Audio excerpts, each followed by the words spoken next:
मेरा कहना है कि यदि हमारे झारखंड में सुखाड़ की संभावना ज़्यादा है तो झारखंड सरकार इसका उपाय करे। पानी का सिंचाई के लिए व्यवस्था कर सकती है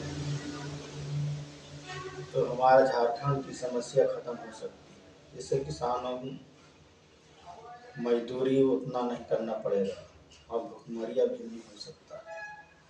यही है कि जिस तरह दूसरे राज्यों में भी है, नहर की व्यवस्था है, पानी की पाइपलाइन की व्यवस्था भी किया गया है, उस तरह से नहर नहीं बनाते हैं तो पाइपलाइन के लिए तालाबों में 2 इंच का पानी छोड़ दें जिससे लोग सिंचाई कर सके और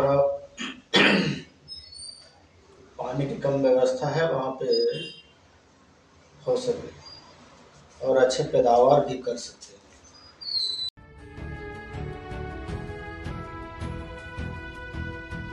जोहार साथियों, इस वर्ष खरीफ मौसम में सामान्य वर्षा से कम वर्षा होने की संभावनाएं हैं। ऐसी स्थिति में हमें घबराने की आवश्यकता नहीं है।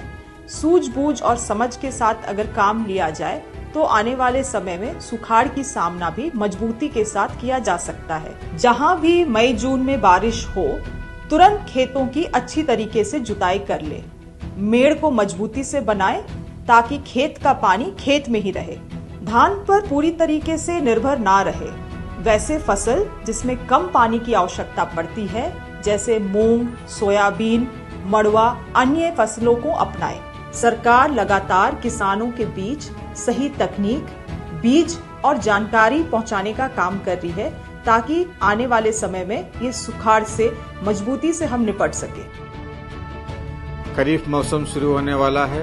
ये किसान भाइयों के लिए काफी महत्वपूर्ण समय है। मौसम विभाग के आकलन के अनुसार कम वर्ष होने का संभावना जताई जा रहा है। अतः आप सभी को उसी को ध्यान में रखते हुए अपना खेती का तैयारी करने की आवश्यकता है। आप सभी से अनुरोध है कि जहाँ भी पानी वर्षा अच्छा होते है उस पानी को रोकने का, बचाव करने का प्रयास करना चाहिए। उसके लिए मजबूत मेड़ बनाकर गहरी जुताई करके खेत को तैयार करें ताकि हमारा पानी बचा सके।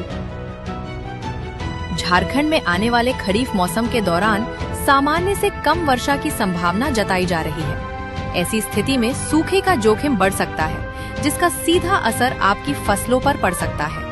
लेकिन समय रहते सही योजना और तैयारी से इस नुकसान को काफी हद तक कम किया जा सकता है।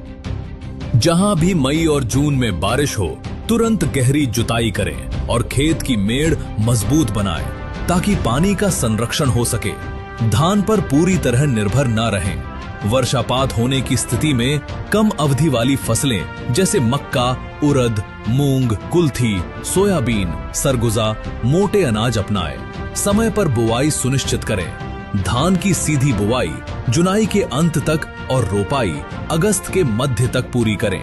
ऊंची जमीन, अगर मानसून देर से आए या लंबे समय तक सूखा हो तो ऊंची जमीन में धान कम बोएं और उसकी जगह उड़द, रागी और सोयाबीन लें ताकि भोजन व पोषण सुरक्षित रहें।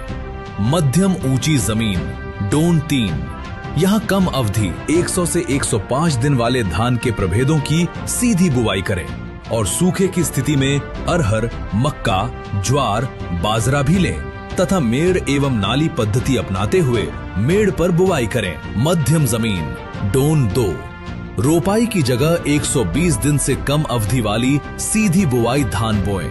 नीची जमीन, डोन 1, यहाँ 120 दिन से अधिक अवधि वाली धान की रोपाई करें।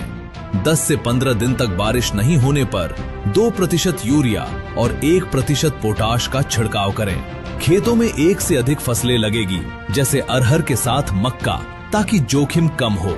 धान में बुआई के 2 से 3 दिन बाद खरपतवार नाशक का छिड़काव करें। सब्जी की खेती में ड्रिप सिंचाई और मल्चिंग तकनीक का उपयोग करें।